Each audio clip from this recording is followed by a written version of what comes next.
Deadly. These 10 common sleeping habits have already killed many seniors this year. They say dying in your sleep is peaceful, quiet, serene. But what if the habits you've built around bedtime, those comforting little rituals you never questioned, were quietly pushing your body toward the edge? What if the things you thought helped you sleep were silently working against you, night after night, until one morning, you simply didn't wake up? It sounds harsh, I know, but sometimes the most dangerous things are the ones we overlook, especially after 70, when the body becomes more sensitive, more vulnerable. It doesn't mean we live in fear, it just means we live with a little more awareness. And that awareness, if embraced, can mean the difference between years lost and years gained. So tonight, before you settle in, I'd like to walk you through something important. These aren't scary stories to make you uneasy. These are real shifts, small but critical changes that could protect your heart, your brain, your independence, and maybe even your life. Let's start with something almost everyone does. Placing your phone beside the bed. It feels harmless. After all, it's your alarm clock, your music player, your connection to the world if you wake up in the middle of the night. But what most people don't realize is that even when it's not in use, that little glowing device can stir up more than just late-night notifications. It emits light that disrupts your brain's natural sleep signals. It pulses with tiny frequencies that, over time, may interfere with how deeply your brain rests. And as we age, we depend on that deep rest to heal, to think clearly, to maintain a strong heart and mind. Now imagine this. You've finally fallen into a light sleep after a long day, and then buzz or ding or just a faint glow lighting up the ceiling. Even if you don't fully wake up, your body notices, and night after night, those tiny disruptions add up. You wake up feeling tired, sluggish, moody. You wonder why your memory isn't as sharp. Maybe your heart feels a bit off, beating harder than it should. These aren't just aging. Sometimes, they're consequences of sleep that never reached its healing depth. And here's something else few talk about. That phone also tempts us to scroll. A headline, a message, a photo. Suddenly it's 1 a.m. and you're wide awake. Your mind spins. You try to sleep again, but it's lighter now, more restless. What started as a moment of curiosity became a night of fragmented rest. It's subtle, but so is the body's decline, until one day, it isn't. So tonight, consider something simple. Place your phone across the room. Let silence and darkness become your allies again. Use an old-fashioned alarm clock. It's not about being strict, it's about being safe. Now, let's shift to something that catches so many by surprise. You wake up in the middle of the night and swing your legs over the bed. You stand too fast, and suddenly, the room spins. There's a blackness that flashes behind your eyes, and your legs struggle to hold you. Maybe you catch yourself, maybe you don't. This moment is terrifying and tragically common. As we age, the way our blood moves changes. Getting up too quickly, especially after lying down for hours, can cause a sudden drop in pressure. The brain doesn't get what it needs in that moment. Dizziness, collapse, even a hard fall in the dark. It can all happen in seconds. And sometimes, the result is more than a bruise. It can be a broken hip, a hospital stay, a long, slow recovery that takes away your independence. But here's the powerful part. This doesn't have to happen. With a little patience and intention, you can change the outcome. When you wake up, pause, sit up, let your legs dangle for a few moments. Breathe, let your body catch up, let the blood find its rhythm. Only then, stand. And while we're here, light matters. If your path to the bathroom is dark, if your floor is slick, if your slippers don't grip, you're inviting risk. A soft nightlight can be a guardian in the shadows. A simple grab bar, a rug that doesn't slide. These are the quiet protectors that whisper, "You're not falling tonight." Now, there's another habit I want to bring into the light, one that hides behind routine and doctor's prescriptions. Taking pills before bed. It sounds responsible. You're following instructions. You want to sleep better, ease pain, lower your blood pressure. But sometimes, what's intended as help becomes harm, especially at night. When the body slows and the line between support and strain blurs, some medications, especially those that calm the mind or sedate the body, do more than make you drowsy. They can suppress breathing, they can slow the heart, and if your body is already managing age-related changes, reduce lung capacity, weaken circulation, these effects can tip the balance in the wrong direction. The danger is real, and the scariest part is that you might not feel it coming. It just happens, quietly, in the middle of a night like any other. Others, like certain blood pressure pills, can drop your pressure too low while you sleep. That might mean poor circulation to the brain, a quiet stroke, a heart that doesn't get what it needs. These are not distant possibilities, they're patterns that doctors see too often.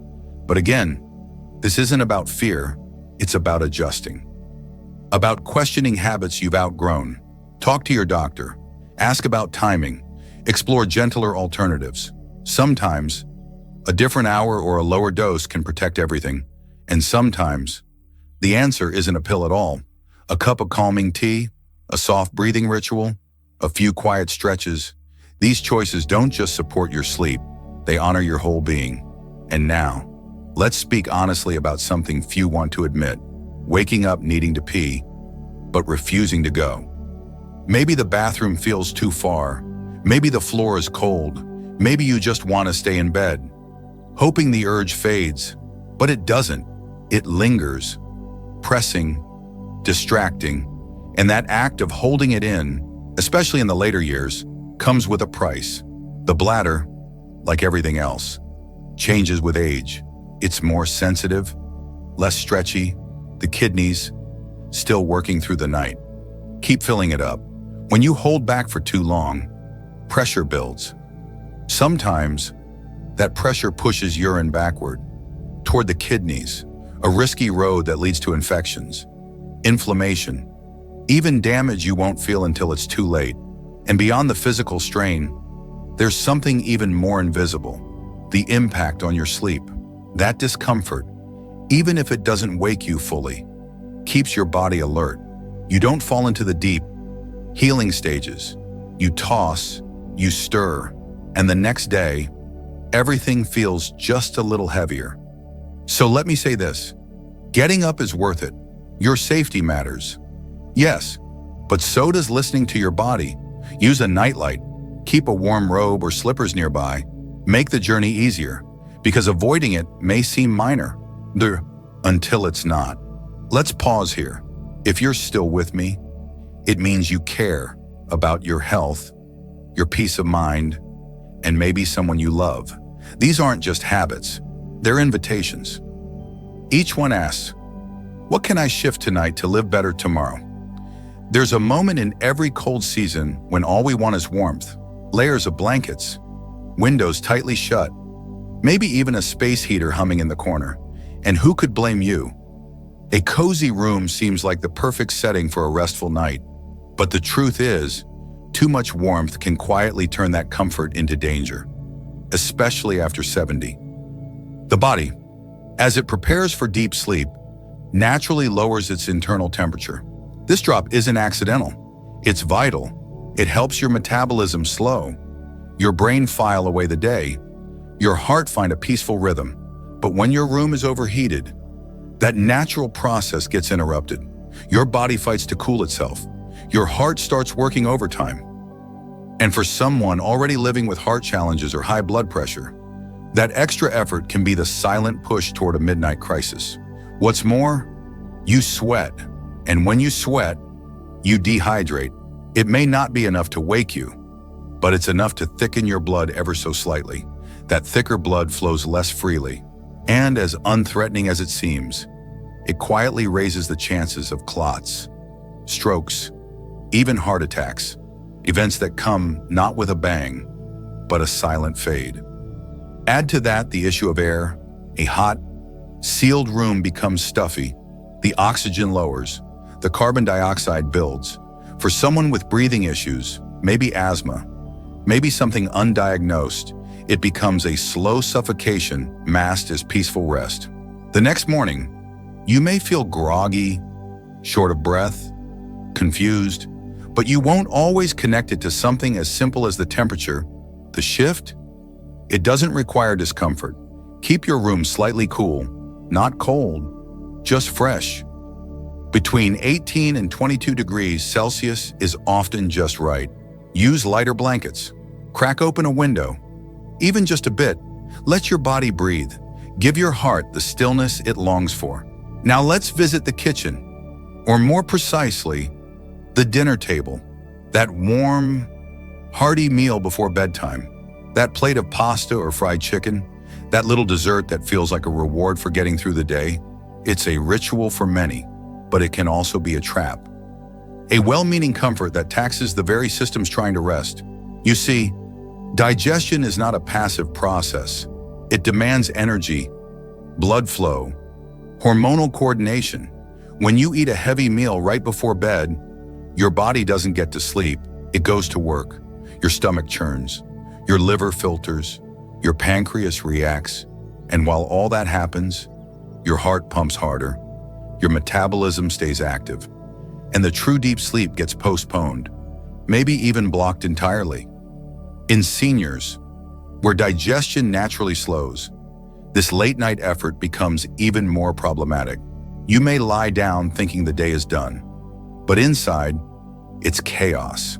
This can lead to subtle spikes in blood pressure, sudden awakenings, and that dreaded feeling of heaviness in the chest. It can also cause reflux, acid creeping back up into the throat, especially when you lie flat. That burning, that coughing, that choking feeling that jolts you awake. It's not just unpleasant, it can be dangerous, especially when it affects breathing. Over time, this reflux contributes to respiratory issues, interrupted sleep, and even chronic inflammation in the airway. The chain reaction is longer than most realize, but it always starts with what's on the plate. The good news is, the solution is gentle. Try having dinner a little earlier. Allow 2 to 3 hours between your last bite and your first yawn.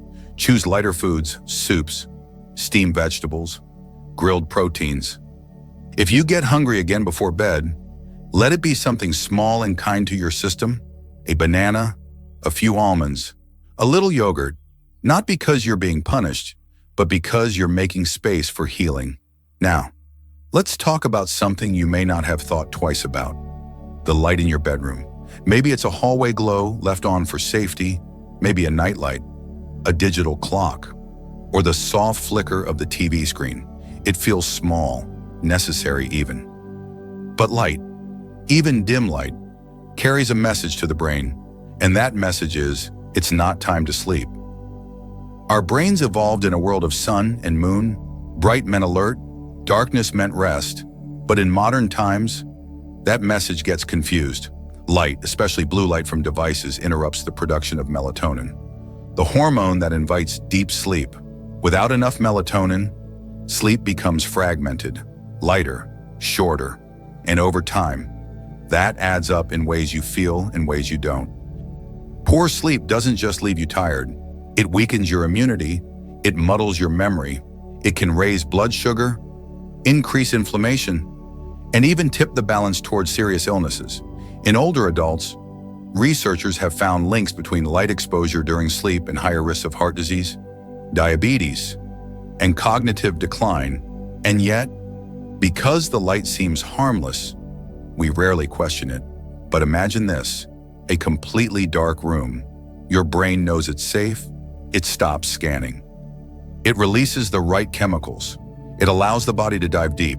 You wake up clearer, steadier, more alive, all because of darkness. The fix is simple.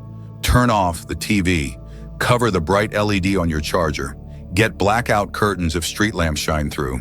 And if you do need light for safety, choose a soft amber nightlight, one that respects your biology instead of fighting it. Speaking of things that seem small but carry great weight, how do you sleep? I mean, your position. It might seem like a personal quirk, something you've done for decades. Back, side, curled up, stretched out. But the truth is, The position you sleep in can deeply influence how well your body functions during the night. For instance, sleeping flat on your back might be relaxing for your joints, but it can be risky for your breathing. For those prone to sleep apnea, a condition that causes brief pauses in breathing during the night, lying on your back makes it easier for your tongue to fall backward, partially blocking the airway. Your brain responds with micro-arousals, moments where it jolts awake just enough to breathe again. You might not even remember them, but your heart does, your nervous system does, and they pay a price, even side sleeping. While better has nuances. Always lying on your right side can put extra strain on circulation. Blood returning to the heart might face more resistance, legs may swell more, the heart may feel burdened. These aren't extremes. They're patterns noticed in countless seniors who thought their sleep posture didn't matter, but it does. The left side, as odd as it may sound, is often kinder. It supports better blood flow. It assists digestion. It frees the airway. It helps the brain drain toxins more effectively overnight. Switching may feel strange at first, but with the right pillow between your knees and some time, it becomes natural, and the benefits, subtle at first, grow into something profound. Let's pause here again. If you're still watching, still reading, still reflecting, then you're already doing something powerful. You're choosing to wake up before something forces you to. You're choosing to change not from fear, but from love. Love for your life, your health, and your future. There's a habit that sounds wholesome, even noble, one we've heard our whole lives. Drink water, stay hydrated, keep the body flushed and clean. And it's true, hydration is key to health, but timing, that's everything. And for many older adults, drinking too much water before bedtime has become a quiet invitation to danger. Imagine this, it's 2:17 a.m. and your bladder wakes you. Not loudly, just a quiet, growing pressure. You shuffle out of bed in the dark. The room's still. The hallway's a little cool. Your legs are sleepy. Your blood pressure is low. And the path to the bathroom suddenly feels longer than it ever did before. One misstep, one brief moment of dizziness, one forgotten rug or dim corner, and everything changes.